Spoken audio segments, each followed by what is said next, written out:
안녕하세요. 제이딕입니다. 이번 시간에는 이동평균선에 대해서 알아보도록 하겠습니다.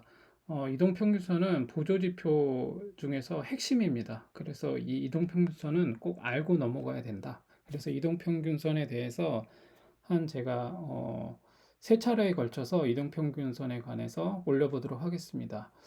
이동평균선은 이제 추세라고도 하거든요. 뭐 강물의 이제 흐름 같다라고 많이들 말을 하거든요. 그래서 어, 뭐 특정 기간에 변수를 더해서 변수의 대표값으로 이렇게 라인을 그은 것을 이제 이동 평균선이라고 하는데, 이게 이제 이동 평균선이 시장의 추세를 나타낸다. 그래서 매매를 할 때 가장 이제 중요한 게 추세에 순응하는 것인데, 이 이동 평균선을 통해서 추세가 바뀌는 전환점이나 변곡점을 찾아낼 수도 있고, 매매의 타이밍을 알아낼 수도 있고, 경기의 흐름이라든지 수급의 현황이라든지 이런 것들을 다 알 수 있는 중요한 바로미터가 됩니다. 그래서 이동평균선을 알아볼 텐데, 오늘은 이동평균선의 첫 시간이기 때문에 이동평균선은 어떻게 계산이 산출이 되고 어떤 종류가 있는지 한번 알아보도록 하겠습니다. 먼저 이동평균선은 크게 두 가지 정도로 나눌 수가 있어요. 첫 번째는 단순 이동평균선, 그리고 두 번째는 가중 이동평균선, 이렇게 나눕니다. 그래서 가장 많이 쓰이는 게 단순 이동평균선이고, 이제 두 번째로 가중 이동평균선을 쓰이는데, 이 가중 이동평균선은 또 두 가지로 나누죠. 선형 가중 이동평균이 있고 지수 평활법이 있습니다. 그래서 먼저 단순 이동 평균선을 알아보도록 하겠습니다. 요거는 이제 다른 말로 뭐 산술 이동 평균. 그래서 이제 초등학생도 할 수 있는 산술적인 계산만 할 수 있으면 할 수 있다. 그렇게 이제 알려진 것인데, 이 단순 이동 평균법이 가장 널리 사용되고 있고 가장 쉬운 방법입니다. 이제 어떻게 이제 하냐면, 이제 방법은 되게 쉬워요. 구하고자 하는 기간의 종가를 모두 합한 다음에 그것을 기간으로 나눈 것을 단순 이동 평균 선이거든요. 그래서 어, 마지막 종가 마감일을 기준으로 해서 뭐 5일, 5일 또는 10일, 뭐 또는 20일 또는 60일, 120일, 240일 이런 정도로 나눌 수가 있습니다. 그래서 이제 어떻게 이제 구하냐면, 이제 5일, 예를 들어서 이제 5일 이동 평균선을 보면 뭐 5일 동안의 평균을 내는 거예요. 이렇게 100원, 100원, 100원, 뭐 또 120원, 뭐 130원, 뭐 이렇게 5일 동안 이렇게 가격을 더한 다음에 5일로 나눴을 때 요게 이제 5일 이동 평균이 됩니다. 이동 평균. 그래서 이런 식으로 계산을 하는 것을 이제 5일 이동 평균선이 5일 이동 평균선이 되는 거예요. 예, 되게 간단합니다. 이런 식으로. 그래서 이거를 이제 사실은 이거를 이제 지금 요게 요 빨간 라인이 5일선이거든요. 이제 이 5일선이 이런 방식으로 계산이 되는 건데, 요게 이제 수학적으로 이제 공식이 있어요. 혹시 뭐 이런 수학적으로 이 이동 평균을 구하고 싶다 하시는 분들은 댓글을 달아주시면 제가 블로그에 한번 올려보도록 하겠습니다. 그래서 이 단순 이동 평균은 단순하게 이제 이런 식으로 구하는 거라고 볼 수가 있습니다. 그리고 두 번째로 이제 그 가중 이동 평균에서 선형 가중 이동 평균 이제 구하는 방법이 있는데, 이제 그건 뭐냐면 단순 이동 평균의 약점을 보완한 거예요. 그래서 단순 이동 평균은 이제 어떤 단점이 있냐면, 이제 가장 최근의 종가와 가장 오래된 종가가 똑같은 비중으로 이동 평균에 적용을 하는 거예요. 이제 그렇게 되다 보니까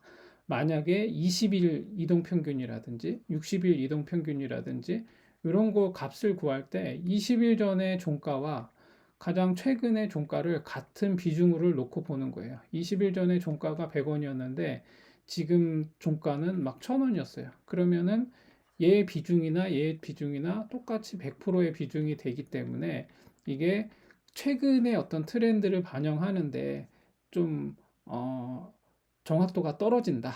그렇게 해서 이제 나온 게 선형 가중 이동 평균이거든요. 이제 요거는 이제 어 그 제가 이제 흥미롭게 예전에 읽었던 평균의 종말이라는 책이 있어요. 그래서 토즈 로드라는 사람이 이제 쓴 책인데, 이제 거기에 이제 그런 예가 나와요. 되게 흥미로운 예가 나오는데 뭐냐면 노스캐롤라이나 대학교 졸업생들의 학과별 소득 조사를 결과를 이제 이렇게 연구를 해봤는데, 놀랍게도 문화지리학과가 최고 이제 기록을 세운 거예요.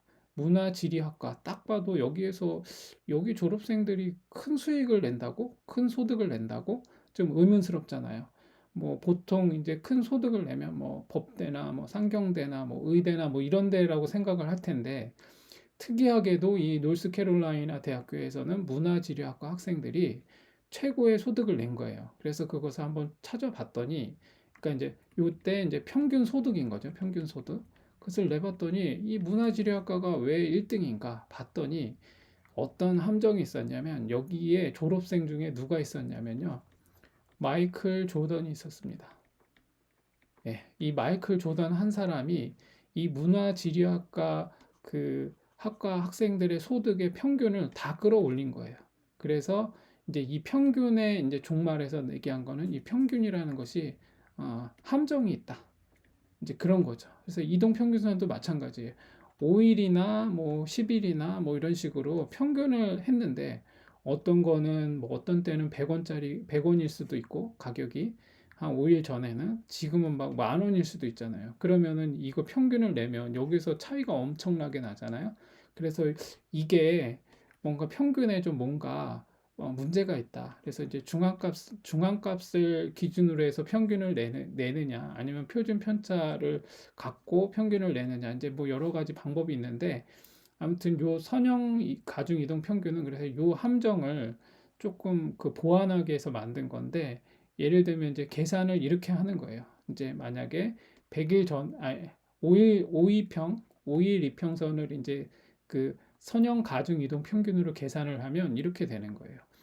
5일 전에는 100원이었고, 그럼 이 100원에는 어떻게 그 비중을 두냐면, 요거는 1 더하기 4일 전에는 200원이었으면 여기는 곱하기 2, 그리고 3일 전에는 또 100원이었으면 곱하기 3, 그래서 4일 전에는 100원이었으면 곱하기 4, 그리고 오늘 당일일 때는 뭐 100원이었으면 곱하기 5, 이렇게 한 다음에 요거를 가지고 이제 뭐 1 더하기 2 더하기 3 더하기 4 더하기 5로 해서 이제 평균을 내는 거예요. 그러면 뭐냐면, 가장 최근에는 좀 더 비중 있게 곱하기 5를 해서 좀 더 비중을 더 두고, 점점 멀을수록 그 비중을 줄이는 거예요. 그래서 이렇게 선형 가중 이동 평균은 그런 단순 이동 평균의 단점을 보완하는 점에 보완하기 위해서 이제 만든 겁니다. 그래서 요게 조금 더 그런 단순 이동 평균보다는 좀 더 정확도가 있다. 이제 그렇게 볼 수가 있습니다. 그리고 이제 세 번째로는 뭐냐면, 이제 지술평활법이라는 게 있는데, 이 지수평활법,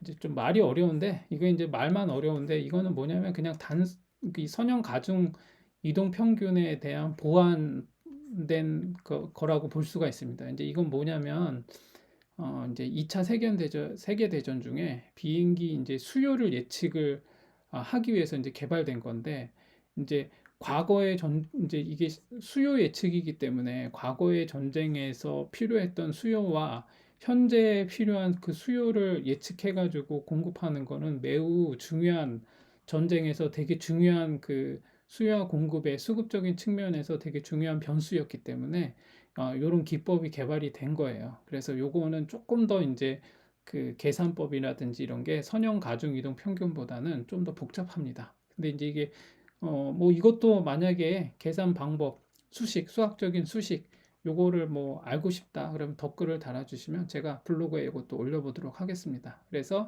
요거는 이제 뭐냐면, 그냥 간단하게 그 선형 가중 이동 평균을 약간 보완한 건데 비슷합니다. 그래서 이건 뭐냐면 가장 최근의 수요 데이터에 비중을 주고, 그리고 오래된 수요 데이터에는 가중치가 이제 형격하게 이렇게 적게 해서 만드는 거거든요.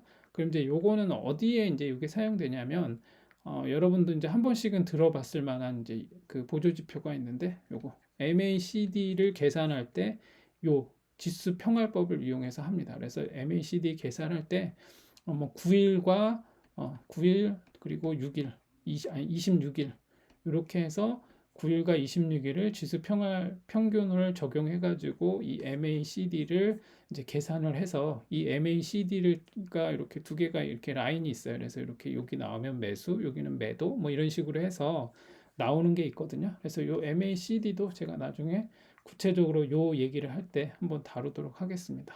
이처럼 이제 이동 평균선은 보조 지표에서 아주 기본이 되고 기준이 되는, 지금 되게 수많은 이제 보조 지표들이 있는데, 대부분 이 이동 평균 계산을 기본으로 해서 이제 계속 보완된, 그것을 보완해서 나온 거라고 볼 수가 있거든요. 그래서 이 이동 평균선을 기본적으로는 알고 있어야 된다. 왜냐하면 처음에 얘기했듯이 이 이동 평균은 추세를 살피는데 정말 중요하다. 강물의 흐름과 같다. 강물의 흐름과 같다라고 해서 이동평균 선에 대해서는 기본적으로 한 요런 정도로, 이게 좀 그냥 이론적인 거지만, 제가 이제 이거를 왜 이론적인 얘기를 이렇게 시간을 내서 얘기하냐면, 우리가 이동평균선을 보고서 매매를 하잖아요. 뭐 예를 들어서 5일선을 이탈하면 매도해야 된다. 뭐 아니면 뭐 5일선을 돌파하면 매수한다. 이렇게 물고 가면 매수한다. 그런데 도대체 이놈의 이동평균선이 뭔데 그렇게 믿고 해야 되는 거야? 라는 의문을 항상 가져야 되거든요. 그래서 그런 정도에 대한 어떤 기본적인, 기초적인 어떤 지식은 알고 있는 게 좋다라고 생각이 돼서 한번 올려 보았습니다. 그래서 다음 시간에는 제가 이동평균선의 이제 활용에 관해서 제가 한번 올려보도록 하겠습니다. 그때는 5일, 5일, 10일, 뭐 20일, 뭐 60일, 120일, 240일 이렇게 해서 그거에 대해서 구체적으로 한번 얘기해 보도록 하겠습니다.